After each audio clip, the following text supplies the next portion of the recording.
Muy buenos días, estimados alumnos, estimadas alumnas. Les habla su profesora Gaby.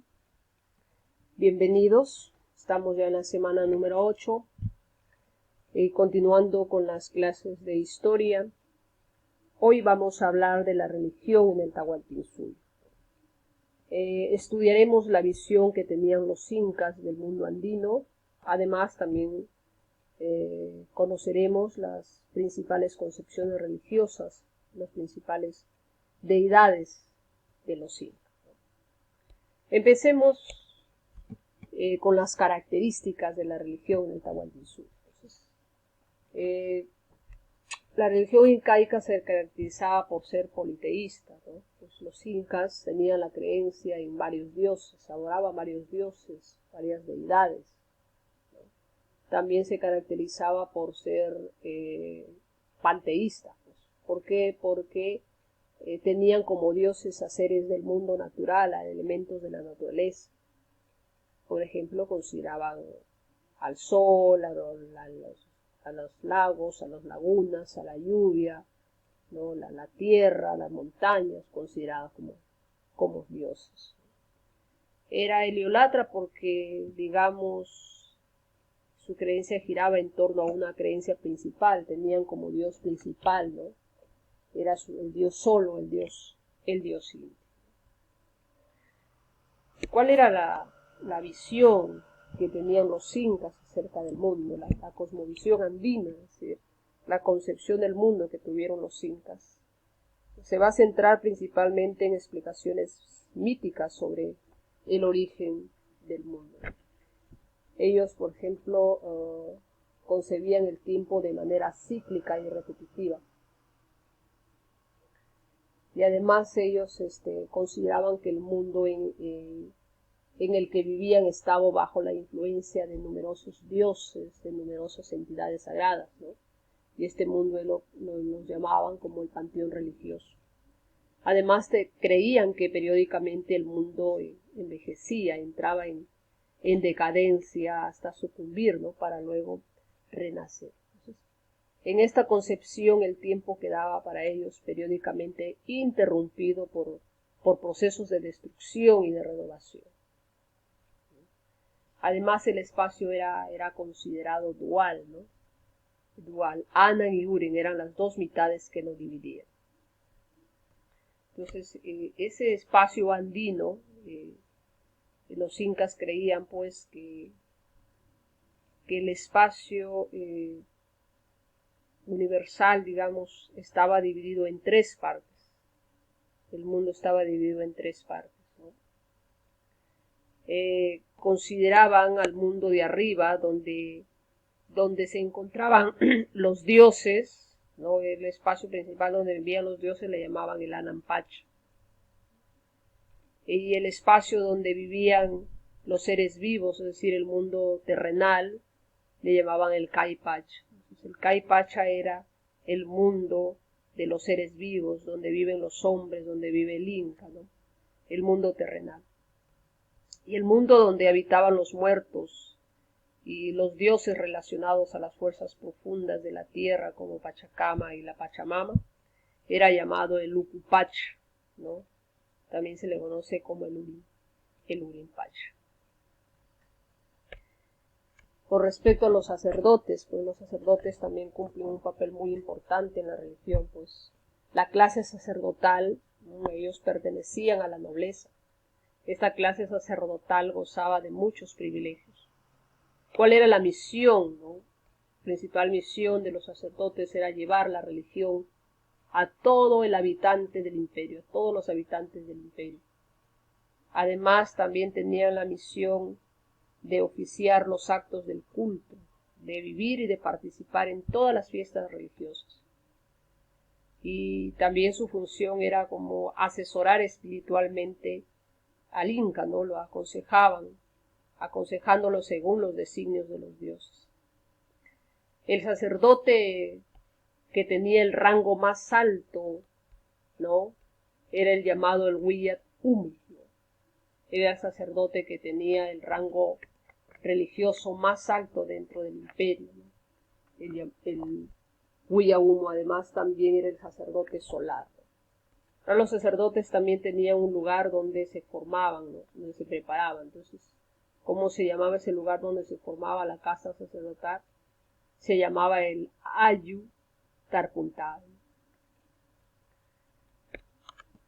Los sacerdotes se dividían en sacerdotes mayores y en menores.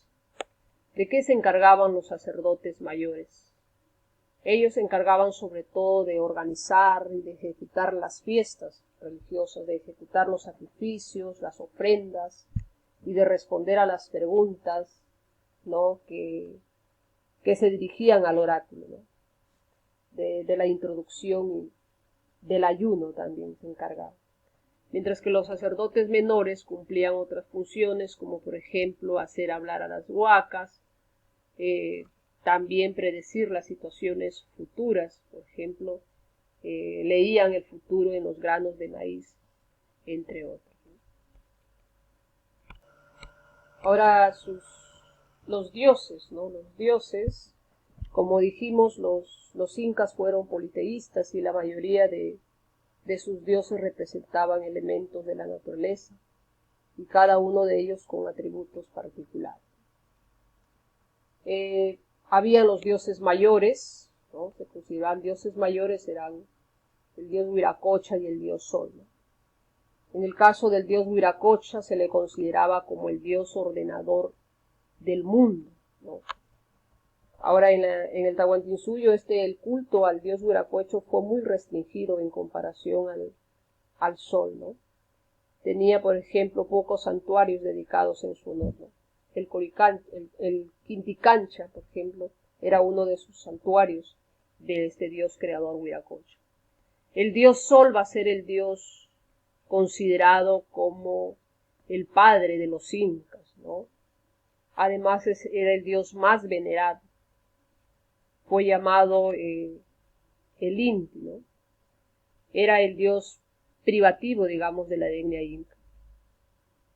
Además se le consideraba al dios Sol como un dios fertilizador de la tierra. Y el principal templo de adoración del dios Sol de esta deidad era el Coricancha, ¿no? Ese es su principal templo dedicado a la deidad Sol, el Coricancha. También otros dioses regionales, como por ejemplo el Pachacama, ¿no? El Pachacama era el dios de los temblores, ¿no? El dios Catequil, el Pariacaca, considerados todos ellos como dioses regionales. Otros dioses menores, digamos, tenemos ahí la Mamaquilla, es el dios de la luna, ¿no? La protectora de las mujeres. La Mamapacha es la madre tierra, ¿no? El dios de la fertilidad agrícola. También se le llama la Pachamama. El Cochi, que es el dios del arco iris, ¿no? El dios del arco iris. El Illapa es el dios del rayo, las lluvias, los truenos, ¿no? Aquí está representado como vemos en la imagen, por una figura de un hombre sosteniendo una porra y una guaraca, ¿no? La Mamacocha es el dios del mar, ¿no? El Coyur es el dios de las estrellas. Estos fueron los principales dioses menores, ¿no?, que los incas tenían para rendirle culto. La mayoría de la población andina le rendía culto a esos dioses. Ahora pasemos a ver cómo consideraban ellos la muerte. Pues, ¿no? La muerte para ellos era sencillamente el pasaje de esta vida a la otra vida, ¿no? Por eso nadie se atormentaba frente a ella. Porque ellos, por ejemplo, estaban seguros de que sus descendientes y su ayu cuidarían de su cadáver momificado, ¿no? Muchas veces, por ejemplo, ellos no creían en el cielo ni en el infierno, pero sí en la existencia de un Camaquén, o también se le conocía como una fuerza vital que poseía cada una persona, ¿no? Al cual desaparecería cuando el cuerpo era quemado, ¿no? Y momificado. Entonces, la muerte todavía estaba conectada con nuestro mundo, pensaban ellos, ¿no? Los seres vivos y los muertos tenían un camaquín, como dicen. Creían que quienes habían sido buenos se iban a vivir con el sol y disfrutaban, por ejemplo, de la comida y bebida perpetua. Y los que habían sido malos vivían bajo la tierra, ¿no? En el frío, sin comida, ¿no? Por ejemplo, las momias, ¿no? Cuando morían, momificaban a los muertos, ¿no? Y ese cadáver momificado le rendían culto, pues, a sus muertos, ¿no? El Inca, por ejemplo, momificado, como dijimos anteriormente, recibía el nombre de Maite. Entonces, en un lugar donde de entierro a menudo se enterraban en una huaca, ¿no? Y en un lugar de entierro este se convertía en una huaca, ¿no? También los incas, ¿no? establecieron un calendario, ¿no? Para poder determinar las fechas exactas del año, ¿no? Y para